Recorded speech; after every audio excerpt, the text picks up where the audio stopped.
Hello students.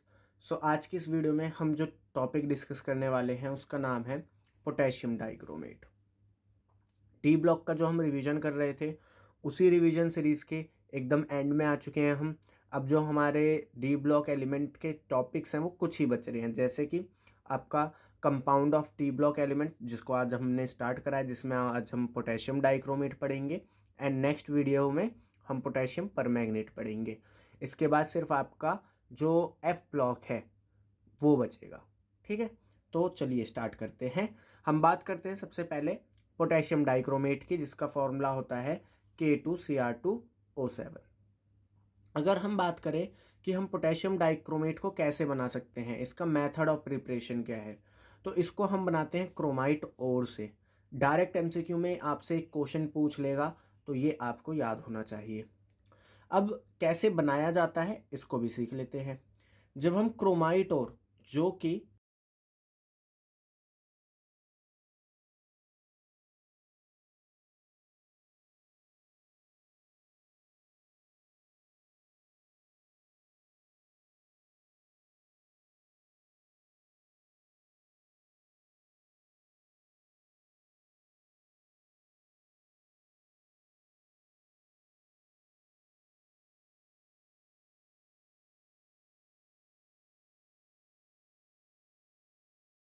कि जो chromium oxide है यहाँ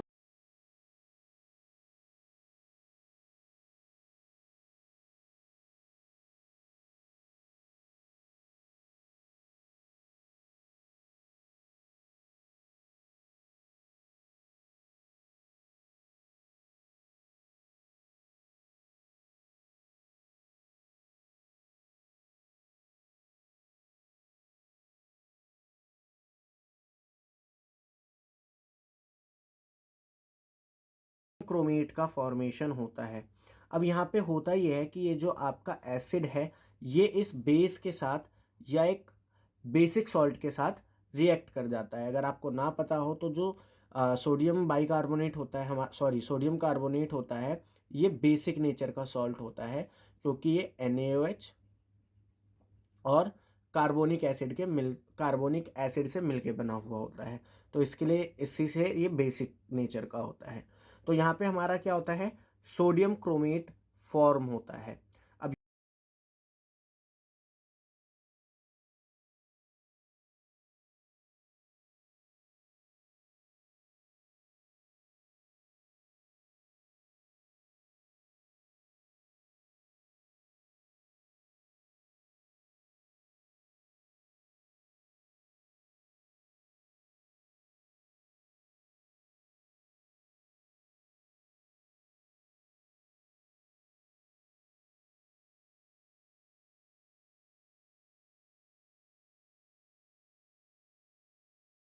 ये पोटेशियम डाइक्रोमेट बना देता है, जो कि एक ऑरेंज कलर का क्रिस्टल होता है।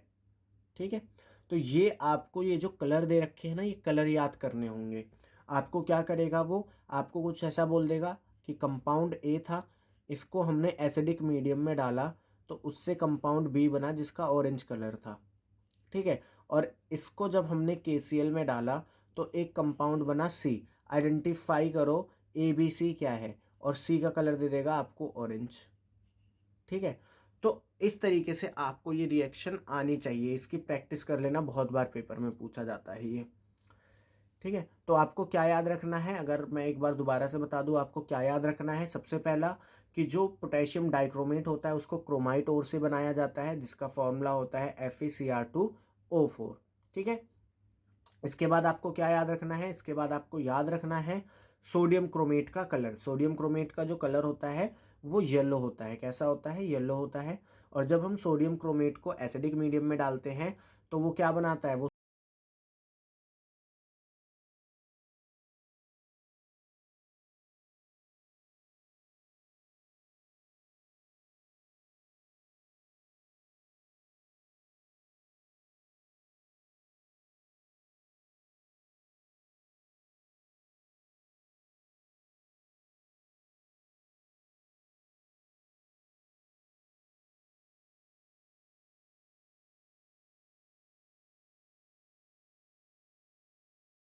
सॉल्यूबल है।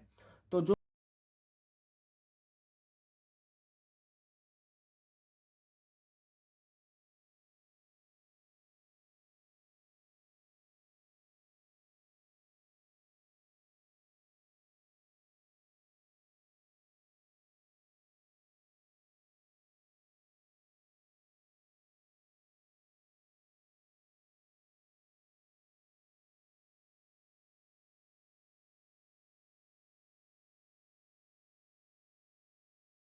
आपको अगर मैं एग्जांपल दूँ, आप नमक को कभी खुले इन्वायरमेंट में रखना, आप थोड़ी देर बाद देखना कि वो ऐसा गीला सा लगेगा। क्यों? क्योंकि वो एयर में प्रेजेंट मॉइस्चर को एब्जॉर्ब कर लेता है, तो वो हाइग्रोस्कोपिक नेचर का होता है।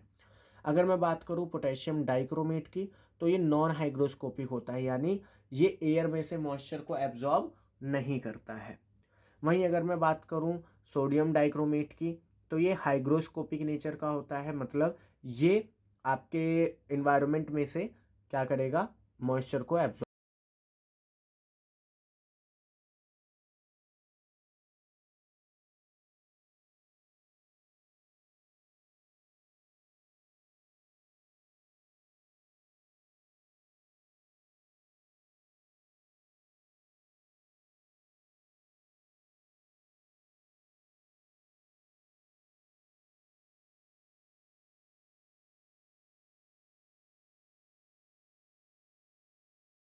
ठीक है।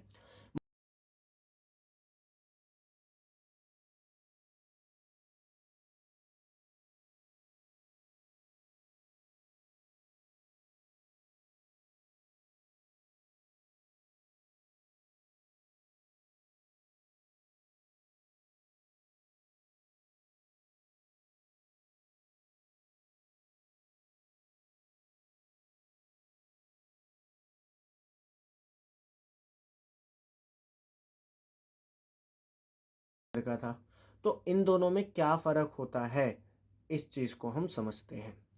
अगर मैं बात करूं क्रोमेट आयन की, तो क्रोमेट आयन की जब आप ऑक्सीडेशन स्टेट निकालोगे तो यहाँ पे जो क्रोमियम है वो +6 में है।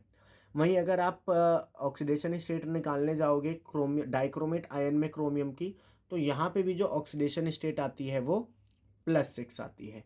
तो इसका मतलब क्या है? इसका मतलब ये है कि क्रोमेट का डाइक्रोमेट में कन्वर्जन या डाइक्रोमेट का क्रोमेट में कन्वर्जन, ये नॉन रिडक्ट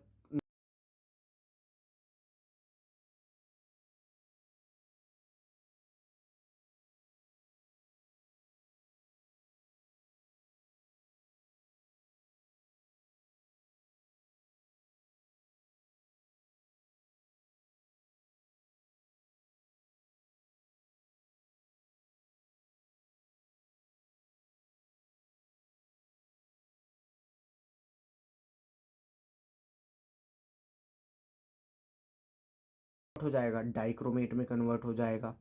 लेकिन अगर आप पीएच को 7 से ज़्यादा बढ़ा देते हो, 7 से ज़्यादा बढ़ा देते हो, यानी मीडियम कैसा कर देते हो, बेसिक कर देते हो, तो उस टाइम पे डाइक्रोमेट कन्वर्ट हो जाएगा क्रोमेट में। ठीक है, तो ये डिफरेंस आपको याद होने चाहिए। अभी मैं आपको एक क्वेश्चन भी दिखाऊंगा, डायरेक्ट ऐसे ही क्वेश्चन आएंगे पेपर में। अगर मैं बात करूँ क्रोमेट आयन की, ये येलो कलर का होता है। वहीं अगर मैं बात करूँ डाइक्रोमेट आयन की, तो ये ऑरेंज कलर का होता है। अब देखिए, मैं आपसे एक छोटा सा सवाल पूछता हूँ कि दोनों ही केस में जो क्रोमियम है वो +6 ऑक्सीडेशन स्टेट में है, यानी इनका जो D0 है, जो डी में इलेक्ट्रॉन है वो ज़ीरो है। अगर डी में इलेक्ट्रॉन ज़ीरो है तो ये क्यों कलर शो कर रहे हैं? इसका आंसर आप मेरे को कमेंट बॉक्स में दीजिए। नेक्स्ट अगर हम पॉइंट देखें, ऑक्सीडेशन स्टेट दोनों में +6 है। आप बात करोगे क्रोमेट आयन की, ये बेसिक मीडियम में स्टेबल होता है। जैसे हमने देखा कि डाइक्रोमेट को अगर आप बेसिक मीडियम में कन्वर्ट करोगे तो क्रोमेट में कन्वर्ट हो जाएगा। क्यों? क्योंकि बेसिक मीडियम में क्रोमेट स्टेबल होता है, वहीं एसिडिक मीडियम में डाइक्रोमेट स्टेबल होता है। ठीक है। ज्योमेट्री की अगर हम बात करें, तो जो ज्योमेट्री होती है वो दोनों ही केसेस में कैसी होती है? टेट्राहेड्रल होती है। कैसी होती है? टेट्राहेड्रल होती है, यानी ये जो सारे एंगल होंगे ये आपस में कितने एंगल, कितने डिग्री के होंगे? 109.5 डिग्री के। सेम यहाँ पे भी जो स्ट्रक्चर है वो टेट्राहेड्रल है। आप इसको अगर 20 से डिवाइड करोगे तो क्रोमियम से देखोगे तो ये इसके लिए टेट्राहेड्रल अरेंजमेंट है, इसके लिए ये टेट्राहेड्रल अरेंजमेंट है। ठीक है, तो इस तरीके से इसको देखते हैं। अब देखिए यहाँ पे क्या होता है, यहाँ पे क्योंकि ये जो पाई बॉन्ड आपको दिख रहा है ये पाई बॉन्ड रेजोनेंस में होता है, जिसकी वजह से सब बॉन्ड पे क्या होता है, एक पार्शियल डबल बॉन्ड करेक्टर होता है, जिसकी वजह से जितने भी क्रोमियम ऑक्सीजन बॉन्ड होते हैं क्रोमेट में वो सारे के सारे इक्वल बॉन्ड लेंथ के होते हैं।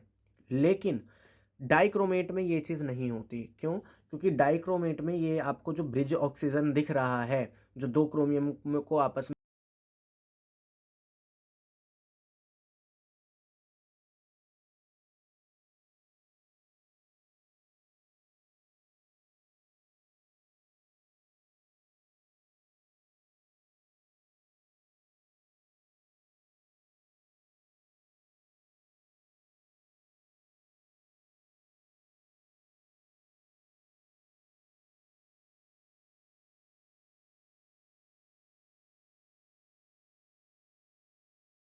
की हैं 1-1 मार्क्स में।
क्या करता है, आयरन 2+ को ऑक्सीडाइज कर देता है आयरन 3+ में और खुद रिड्यूस हो जाता है क्रोमियम 3+ में।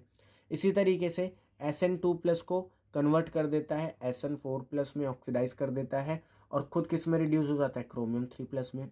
इसी तरीके से I- को I2 में, H2S को सल्फर में कन्वर्ट कर देता है। ठीक है, तो ये आपके सिलेबस में रिएक्शन है, और भी रिएक्शन थी लेकिन उनको हम अभी नहीं देख रहे, क्योंकि आपको अभी बोर्ड के लिए प्रिपेयर करना है, तो आपको ये सारी रिएक्शन पता होनी चाहिए। तो ये जो हमारा टॉपिक